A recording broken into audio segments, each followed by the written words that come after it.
Hi, I'm Nicholeen Peck, and I teach all about parenting and good communication, how to build strong family bonds, as well as child development, all over the world through the lens of the principle self-government.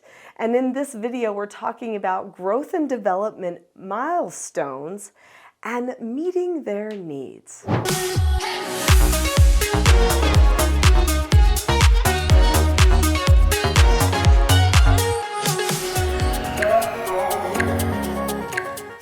What are the needs of our children, the different phases of development? They definitely have specific needs. Sometimes we end up focusing on the wrong thing at the wrong time, and it ends up having a negative impact on the overall development of the child. It can also increase stress with the child as well. And so what I'm going to be sharing with you today are the areas of development that we want to focus on for developing the whole child. And then I'm going to talk about the 6 different phases that a child goes through in their development and a way that you can help your child achieve all of their developmental milestones so that they have the greatest chance for success. So I teach self-government. When a person learns self-government, they learn to analyze themselves, make plans for themselves, and then follow through on that plan, and then analyze themselves again and again and see how they can course correct and adjust to make sure they maintain their focus forward on that plan. Children can learn to self-govern, and parents, of course, can learn to self-govern. In fact, truth be told, the parents sometimes have a harder time breaking habits than the children do because their brains are older.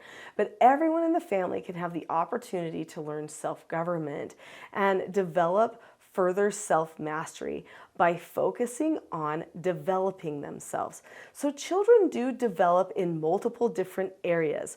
There are at least 10 areas. We're going to talk about 10 right now, areas of development that a child has to go through in order to be fully developed for optimal success. And I'm sure you can think about others. If you think about ones that I've missed, put them in the chat and I'll comment on those below. Number 1 is moral development. So moral development is knowing what's right and wrong, good and bad, true and false. And then there's spiritual development. So you might think those are the same thing, but they're not. Spiritual development is a type of discernment where the person actually is able to spiritually discern something so they can discern whether they should take a certain action or say a certain thing.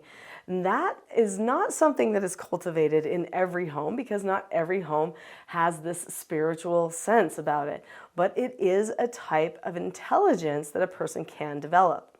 There's also emotional development, when a person understands their emotions and how their emotions relate with their feelings and their thoughts, and what emotions are productive or non-productive, what emotions might be counterfeit to other ones. Emotions are also an area that we need to help the child develop. They need to be able to talk about their emotions and know how to properly express emotions in a way where they can get their point across effectively. So there's also a person's psychological development. So this is going to be how they process on the inside, you know? So do they experience feelings of anxiousness, and what do they do with that anxiety, or how do they think in comparison maybe to others, and how is it that they process and problem solve in certain situations? They need to know that. Do they understand how their brain works, the front brain, the back brain, those types of things? Those are going to be things that we're going to explain to our children.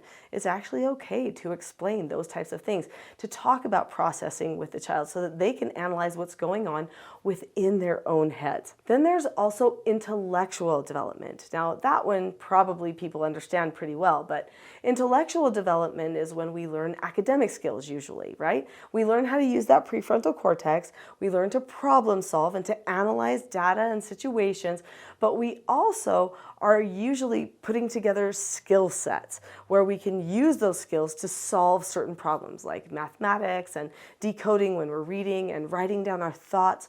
Those are going to all be things that come into that front brain work. Another type of development is relational development. So learning how to create good relationships with other people. Now this is really closely related to social development. I would say social development is probably a little bit broader because There's also certain social skills that you have. So there's, can you connect and relate? That's going to be the relational development. Can you actually feel bonded to another person? Now, there are some people that struggle with that because when they're young, maybe they don't get the proper bonding with their parents or parent figures, and so then their whole life they struggle with that bonding and that relational element in their lives, and they have to try to repair that. But then there's social skills. There's things like manners and ways that we express ourselves in a social setting, attention seeking versus not attention seeking. Those are all different social skills that a person is going to learn. So that's another part of their development. Then there's also the practical development. So now, of course, social plays into practical development, but in practical development, we also have things like motivation, right? Can I self-motivate? That's going to be part of my practical development. Do I not give up? Am I persistent? Those are going to be practical skills and qualities that I'm going to learn and develop over time, so that when I am an adult and I set my mind to something like growing a garden or starting a business, that I'll be able to stay the course with it. Or if I need help with something, I'll be able to ask for help.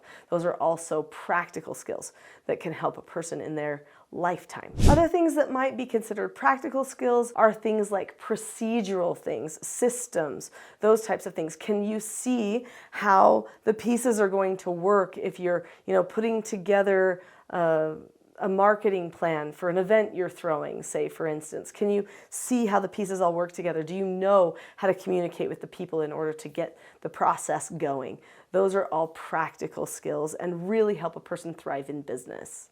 So if you've already subscribed to this channel, then you know that even though I spend a lot of time talking about behavior and fixing problem behaviors, that I actually spend even more time talking about that parent-child connection, how important that bond is, and strengthening the relationships is. It really is vital that you establish good connection. So we're going to talk right now about the 6 stages of development that a person goes through.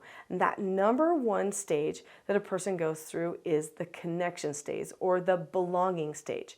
When a child is very young, a little baby, they need to know that they belong, and they need to develop proper bonding with their parents. Now, that bonding that a mother and a baby has when they nurse and that baby feeds, that is usually considered the most vital time in the child's life, because they are seeing, Mom will give me what I need. Mom is here for me. And you can look in the eyes of the baby as you're feeding the baby, and there's this deep connection where my deepest needs, my hunger, pains, and my need for nourishment are being satisfied, and it's because of you. It's because of you, that deep bonding. It's so powerful. Children first need to learn to connect and to bond with people. And of course, that starts when they're very, very little. All of these stages of development that we're going to be talking about, the 6 different stages, are all things that continue after they begin. So it's not like a person ever stops wanting to bond or belong to other people. They absolutely do. It's this feeling of bonding and belonging that makes love such an important thing for people, and why their whole life they look for love in relationships, and they look for good relationships with other people. Anyway, number 1 stage of development is the connection, or the belonging stage. The second developmental milestones that a child usually experiences are their physical milestones. So they do things like learning how to pick things up with 2 fingers and put things in their mouth and roll over and take steps and say little words, get sounds to come out in an organized pattern. These are all physical milestones that we all celebrate when a child is a baby and a toddler, and when they're able to conquer some of these physical hurdles that decrease their freedom. So obviously a person learns new physical things and develops physically throughout their entire life, because we're constantly learning and adapting to what our physical body can and cannot do. But at the very beginning, if the child doesn't get those physical milestones, those pieces of development out of the way, it can actually hold back a lot of other things. The third stage of development is emotional. So they learn about their emotions. They learn about, what different things feel like and what to do with them. And you see this with toddlers and young children. They play with emotions. They whine and complain and see what happens. And then they'll be happy one minute and they'll be like, I'm happy, I'm silly, I'm grumpy. And they're maybe not really grumpy, but they're just expressing grumpy. They're learning what all of these different emotions are like, and they're experimenting with those. This is an important part of development. A person needs to know, how am I feeling? What does that mean? Is that a sign that I need to tell someone something or do something about it? What do I do with this information? This is additional information. It's not just I want, but now it's I am. So at the very beginning, the child sees themselves as an extension of the parent. I'm part of you. We are together. We are bonded. And then now, look, I can do this. But now they're getting to a place where I'm unique. I can change things about myself. Now I am my own person.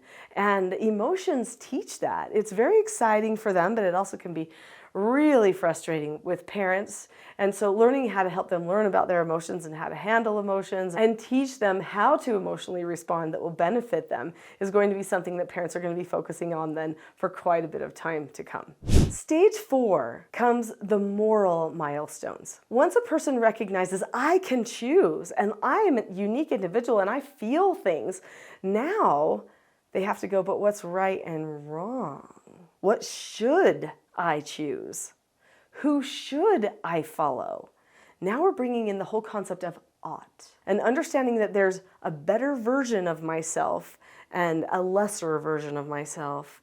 And now I have to know what to do with this. So lots of times, people will bring in lots of spiritual training at this time, stories, maybe things about like the 3 little pigs. Well, what ought I to do if I ever build a house? Well, I think bricks is the way because it's the only safe way, that type of thing. So we're teaching little life lessons, Aesop's fables, moral stories that help teach children how to make good decisions. The 5th stage of development are the practical milestones.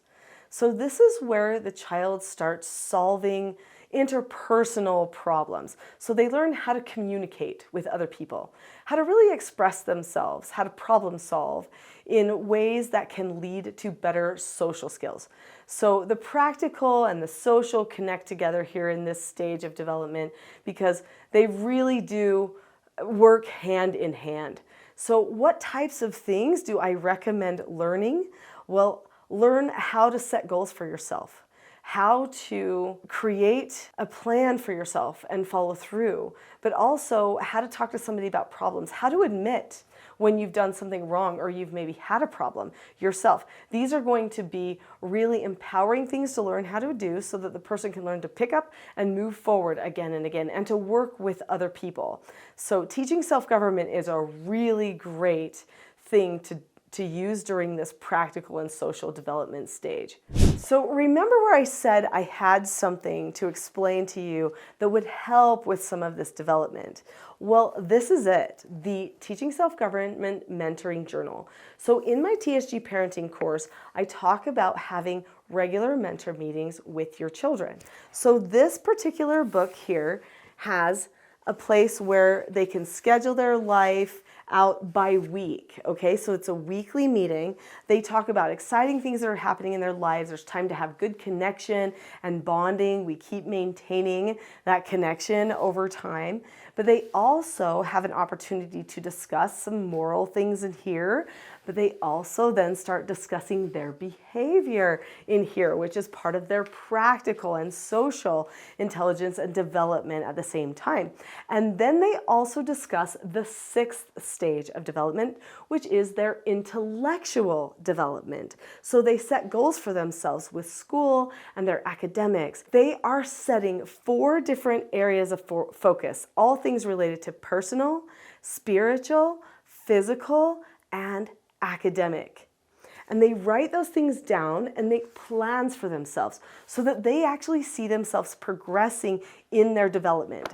Did you know that if you actually talk to a child about how they develop, and you talk to them about their different areas of development, that they actually take their development more seriously? Deliberate conversation paves the way for more deliberate action. So when you have these meetings with the children, not only will they love them if you do them right, I mean, they shouldn't be full of pressure and expectations, but just discussion and connection. My children always loved these meetings. They were their favorite times of the week because they had mom and dad all to themselves to discuss the things they cared about and that they wanted to work on. These meetings were special. They didn't want anyone to interrupt their special 30 minutes talking with mom and dad. If you have these types of deliberate meetings with your children, usually they feel themselves mature more, they see themselves develop, and they set some of their own developmental milestones for themselves. Now, this is just one little piece of teaching self-government.